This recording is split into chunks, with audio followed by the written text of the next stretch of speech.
ज़बानी याद करने की आयत सुन लें। इंजील शरीफ में से मुकाशफा की किताब, उसका 5वां बाब, 13वीं और 14वीं आयत। फिर मैंने आसमान और ज़मीन के नीचे की और समुंदर की सब मखलूक़ात को, यानी सब चीज़ों को जो उनमें है, ये कहते सुना कि जो तख्त पर बैठा है उसकी और बरा की हम्द और इज़्ज़त और तमजीद और सल्तनत अब्दुल्लाबाद रहे। और चारों जानदारों ने आमीन कहा और बुजुर्गों ने गिरकर सजदा किया। हज़रत ईसा अल मसीह के मानने वाले क्या करते हैं? हज़रत ईसा अल मसीह के मानने वाले इबादत करते हैं। जी हाँ, हज़रत ईसा अल मसीह के मानने वाले इबादत करते हैं। हज़रत ईसा अल मसीह के मानने वाले अल्लाह ताला की इबादत करते हैं। हमारे अल्लाह ताला ही सजदे के लायक हैं। हमारे अल्लाह ताला ही ताज़ीम, तारीफ़ और इबादत के लायक हैं। इसीलिए तो हज़रत ईसा अल मसीह के मानने वाले हज़रत पौलुस और हज़रत सिलास जब वो कैद खाने में थे, सख्त मुखालफत के बावजूद भी कैद खाने में इबादत करते थे। साथियों, अब सुनते हैं कहानी। ये कहानी हमने इंजील शरीफ में से अमाल की किताब, उसके 16वें बाब की 23वीं आयत से 34वीं आयत में से ली है। उन्वान है, हज़रत ईसा अल मसीह के मानने वाले इबादत करते हैं। गौर से सुनिए।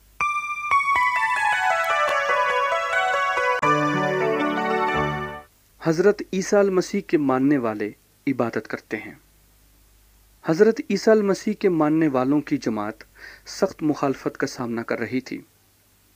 इसकी वजह से हज़रत पौलुस और हज़रत सिलास कैद खाने में थे। वो कैद खाने में रहकर भी इबादत करते थे। आधी रात का वक्त था। हज़रत पौलुस और हज़रत सिलास दुआ कर रहे थे। वो अल्लाह ताला की हम्द व तारीफ में मसरूफ़ थे और बाकी कैदी सुन रहे थे। अचानक ज़लज़ला आ गया। कैद खाने की बुनियादें हिलने लगीं और तमाम दरवाजे खुद ब खुद खुल गए। ज़लज़ला इतना शदीद था कि सब कैदियों की बेड़ियां भी टूट गईं। इस अफरा तफरी के आलम में सिपाही भी जाग उठा। कैद खाने के दरवाजे खुले देखकर वो समझा कैदी भाग गए हैं। उसने अपनी तलवार निकाली ताकि अपने आप को ख़त्म कर डाले। अभी उसने तलवार म्यान में से निकाली ही थी कि हज़रत पौलुस ने पुकार कर कहा, अपने आप को मत मार, हम सब यहीं मौजूद हैं। सिपाही जल्दी से चिराग लेकर अंदर गया और कांपता हुआ हज़रत पौलुस और हज़रत सिलास के कदमों में गिर गया। वो उन्हें बाहर लाकर कहने लगा, ऐ साहिबो, मैं क्या करूं कि निजात पाऊं? हज़रत पौलुस और हज़रत सिलास ने कहा, हज़रत ईसा अल मसीह पर ईमान ला तो तू और तेरा घराना निजात पाएगा।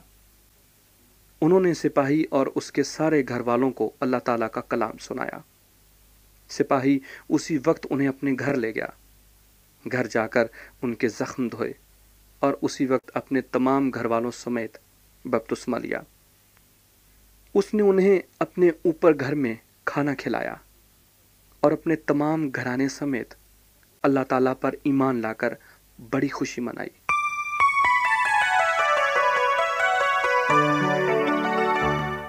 इंजील शरीफ में से सच्ची कहानी हज़रत ईसा अल मसीह के मानने वाले इबादत करते हैं।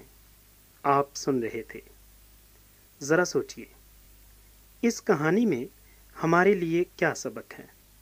जी हाँ, इस कहानी में हमारे लिए क्या सबक है? इस कहानी से हम ये सबक सीखते हैं, हमें हर हालत में अल्लाह ताला की इबादत करनी चाहिए।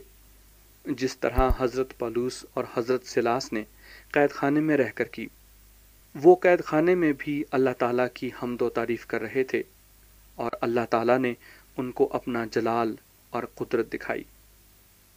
जी हाँ, इस कहानी से हम ये सबक सीखते हैं, हमें हर हालत में अल्लाह ताला की इबादत करनी चाहिए। जिस तरह हज़रत पौलुस और हज़रत सिलास ने कैद खाने में रहकर की, वो कैद खाने में भी अल्लाह ताला की हम्द व तारीफ़ कर रहे थे और अल्लाह ताला ने उनको अपना जलाल और कुदरत दिखाई।